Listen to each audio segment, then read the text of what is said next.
अस्सलाम वालेकुम। हाँ जी पाकिस्तानियों, क्या हाल चाल है आपके। मेरे पाकिस्तानियों, इस दुआ के साथ कि अल्लाह ताला सबको हिफ्ज़ अमान के अंदर रखे। मेरे पाकिस्तानियों, आज जो अफसोसनाक बात पाकिस्तान के अंदर हो रही है, तो मेरे पाकिस्तानियों हमें इसका भी ख्याल रखना चाहिए कि हम दूसरे मुल्कों की बातें करते हैं कि जी वहाँ जुल्म हो रहा है, वहाँ जुल्म हो रहा है, लेकिन जो जुल्म हमारे मुल्क के अंदर हो रहा है उसके ऊपर हम बात नहीं करते। क्या बलूचिस्तान के अंदर जुल्म नहीं हो रहा? एक तो लोगों को घरों से गायब कर दिया जाता है।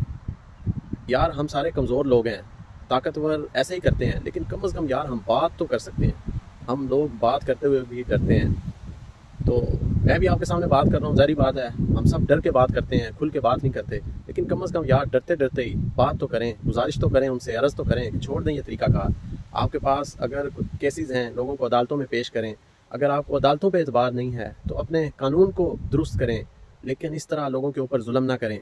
पहले आम लोगों को आप गायब करते थे, अब आप लोगों ने लीडरान को गायब करना शुरू कर दिया। MNAs MPAs 2 सालों के अंदर जो कुछ इस मुल्क के अंदर हुआ है, तो मेरे पाकिस्तानियों, क्या आप समझते हैं कि हम में से कोई भी इससे महफूज रह सकेगा?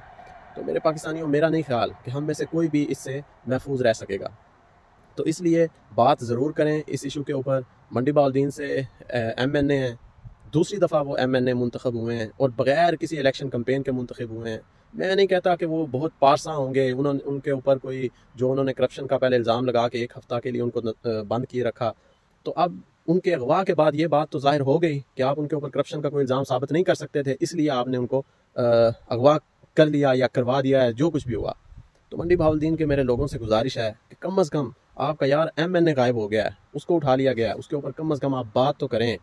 उनके घर जाके अफसोस तो करें उनके डेरे पे कि भाई MNA साहब हमारे गायब हैं। DPO साहब को दरखास्तें तो दें कि DPO साहब कम अज़ कम, आप तो कहते हैं कि हम लॉ एंड आर्डर को दुरुस्त कर रहे हैं, तो लोग आके आपसे MNA जो है, जिसने लाखों वोट लिए हैं लोगों से, जो इतनी रिकॉर्ड वोटों से वो जीता है मंडी बहाउद्दीन के अंदर, उसको उठा लिया गया है। और आपकी पुलिस के लोगों से बकौल जो आपने FIR दर्ज करवाई पुलिस वालों ने, उनके बकौल उनकी तहवील से उठा लिया गया है। तो यार कम अज़ कम आप लोगों का जो नुमाइंदा है, जिसने लोगों से वोट लिए हैं, जमहूरियत के अंदर तो नुमाइंदा ही लोगों की बात कर सकता है, लोगों की आवाज़ उठा सकता है।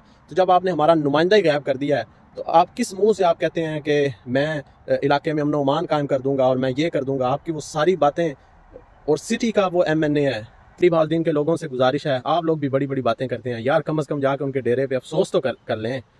उनके भाई से जाके अफसोस करें, उनकी फैमिली से जाके अफसोस करें, और जोक दर जोक जाएं और काफिलों की सूरत के अंदर जाएं और बिना किसी लालच के अंदर जाएं। क्योंकि देखें, ये आज मंडी बहाउद्दीन का MNA गायब हुआ है, कल कोई भी गायब हो सकता है। तो मैं ये बात डरते डरते कर भी सिर्फ इसलिए रहा हूँ। सही बात है, डरते डरते हम कमज़ोर लोग हैं यार, हम, सारी बात है रियासत और ताकत उसके आगे MNA। और अगली बात जो है वो PTI की क़यादत से है। यार बैरिस्टर गौहर साहब 1 हफ्ते तक चौधरी साहब को, हाजी इम्तियाज साहब को, उन्होंने अदालतों में इस अदालत से उस अदालत घुमाया है। सारी क़यादत गायब थी, कोई बंदा उनके लिए इजहार यकजहती के लिए भी वहाँ नहीं आया। वो MNA है, रुकने कौमी असम्बली हैं, साबका गवर्नर चीमा साहब, उमर सरफराज चीमा साहब, उनका भी यही शिकवा है। आप वहाँ भी नहीं जाते, आप महमूद रशीद के साथ भी इजहार यकजहती करने के लिए नहीं जाते, आप जो है आलिया हमजा उसके साथ भी इजहार यकजहती करने के लिए नहीं जाते। आप किसी, अब सनम जवेद रिहा होकर आई हैं तो वहाँ आपने बड़ी दावतें और बड़ा वो कुछ कर रहे हैं। जब वो भी कैद में थी वहाँ भी आप लोग कोई नहीं थे जाते, वो जूनियर वकला ही जाते थे। तो बैरिस्टर गौहर साहब, उमर अयूब साहब, आप लोगों से दरखास्त है, इस्लामाबाद से बाहर निकलें और अपने लोगों को संभालें, उनकी खबरगिरी करें। आपको तो काफिले लेके उनके डेरे पे मंडी बहाउद्दीन जाना चाहिए और मंडी बहाउद्दीन के लोगों से, और मंडी बहाउद्दीन के लोगों को ये उम्मीद दिलानी चाहिए कि इंशाल्लाह आपके साथ मिलकर हम आपका नुमाइंदा जो है वो तलाश करके लाएंगे। और अब आज के दिन ही वो वाक़या हुआ है जो फ़लस्तीन में एक तंजीम के जो सरबराह हैं, उनका जो ईरान के अंदर कत्ल हुआ है, या जो भी उनके साथ हादसा पेश आया। अब लोग कहते हैं कि जी इस फ़लस्तीन की बात करो, और यार यहाँ हमारे MNA को दिन दिहाड़े लोग उठा के ले गए हैं। उधर बलोचिस्तान के अंदर पुरअमन एहतजाज करने वालों के ऊपर गोलियां चल रही हैं।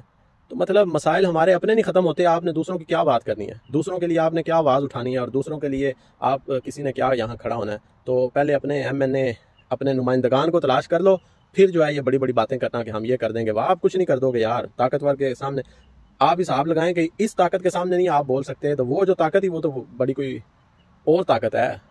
हाँ, यकीन करें, और ताकत है। जब आप मुकाबला उस वक्त तक नहीं कर सकते जब तक आप अपने मुखालिफ की ताकत का अंदाजा ना लगाएं। आपने अभी तक 70 सालों में ताकत का अंदाजा ही नहीं लगाया मुसलमानों ने, तो आप लोगों ने मुकाबला क्या करना है? इसलिए पहले ताकत का अंदाजा लगाएं और फिर बात करें मुकाबले।